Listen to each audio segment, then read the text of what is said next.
ভাই কলেজ তো শেষ, এবার বেরিয়ে যাব। এমএ করবি তো? হ্যাঁ হ্যাঁ, যেটাই করবো তোকে জানাবো। আরে দিশা, তুমি এখনো ক্লাসে কি করছো? কিছু না, এমনি বসেছিলাম। ঠিক আছে, আসছি। আরে সরি সরি, ধরতে গেলাম, ভাবিনি ছিঁড়ে যাবে। আচ্ছা শোনো, তোমাকে যেটা বলেছিলাম তার জবাব এখনো দাওনি। আরে জবাব দিয়ে দে যে ভালোবাসি না, তাই না দিশা? হ্যাঁ হ্যাঁ, ভালোবাসি না।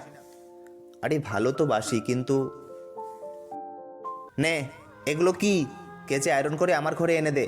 তোকে শুধু শুধু খাওয়ানোর জন্য এই বাড়িতে রাখবো নাকি? কাজ না করলে খেতে পাবি না। তুই কি ভাবছিস তুই রাজরানী হয়ে থাকবি আর আমরা তোর কাজ করব? সেটা কখনো হবে না। মা, তুমি আমাকে ছেড়ে কেন চলে গেলে? খুব মনে পড়ছে তোমাকে। আমি আর সৎ মায়ের অত্যাচার সহ্য করতে পারছি না।